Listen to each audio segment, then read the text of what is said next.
move for a long, long time. In our old location, since the expansion took a little longer than we had planned, we turned our upstairs into a kindergarten, but it was very small. So we try to do center-based learning. We do readers workshop in the morning where the kids can go around and do different types of reading in different areas, and we were really limited on how many centers we could have out at the time. In theory, I would love for them to use that literacy skill in different ways, and it couldn't happen. So we might have a little group reading and a little group writing, but now we have more room. So we can have 4 or 5 kids writing at the same time. We can have 5 or 6 people reading books in our little cozy book area. We can have 6 kids at a guided reading group with me one-on-one. So there's just more space for them. We literally outgrew the bottom floor and the top floor, and now we're like so comfortable and we have everything we could ever want here. It makes my heart sing that everything has a place. As a teacher that likes to be organized, just having everything in its spot, and I think even for the children, like they came in today and they had a perfect place for their lunch boxes and their backpacks.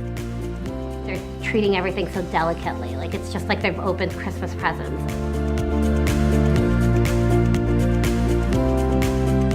I'm excited for an area that I can meet with small groups that's quiet and contained. I'm excited for them to have an area to use technology, and I'm also excited to just have things out that they can work on independently. The benefits of expanding our preschool is we really want to hold on to the children a little longer.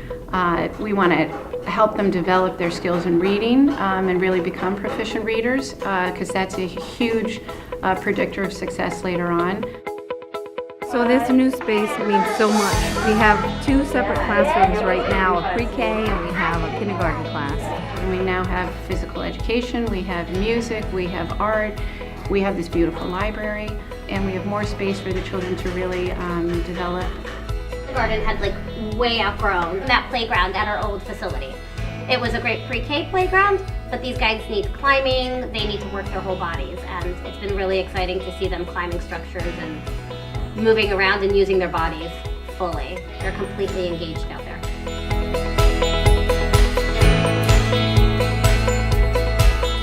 Now we're really in the center of Bridgeport, near the government center. I think it's going to be great for the families because it's really a central location. So no matter where the families live in Bridgeport, and it's easier to get to.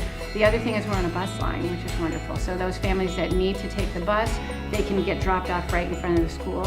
Where we were before, we were in a residential area, so parking was tough. We had a workshop last week, and all of the families came and everybody had a spot, and they all came in and were so thankful that they didn't have to park a mile away. With this large parking lot, though, that allows us to do a total drop-off, meaning that nobody has to get out of their car, everybody can pull up.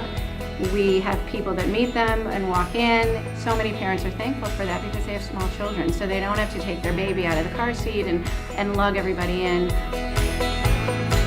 Just so inspiring to be here and watching the growth, seeing Patty and Julie, having met them last year, and they had these dreams and aspirations of the school, of this building, of this, all of this, and seeing it and being here and just walking down the hallway and watching the kids' faces light up and the parents' faces light up, and just knowing that you're there from the ground up has been so exciting.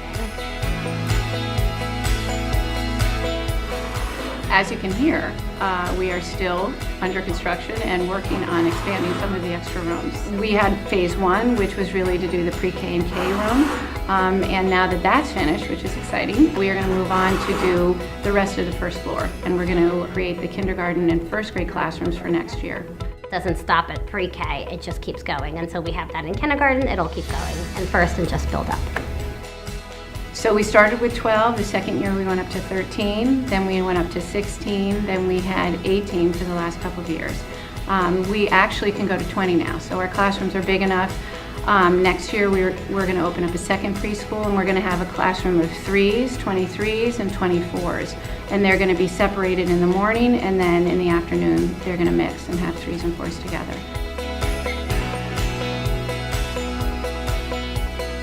Our entry point now that we have turned into Academy, children will enter our program at 3 years old.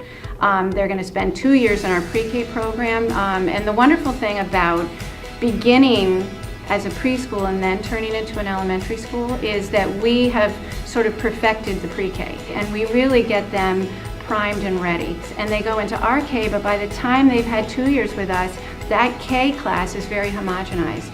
They're all sort of at closer to the same level. They've all had the same exposure on learning routines and figuring out rules. They've learned the same skills. And our K is going to be a highly academic but nurturing K. And we really want to get them as they go through the grades to be really on par academically, ready to take advantage of a lot of opportunities in a lot of high quality day schools in the area. And they won't be going into a high quality program and be struggling. That their academic skills and their exposure at our school will enable them to really kind of fit right in.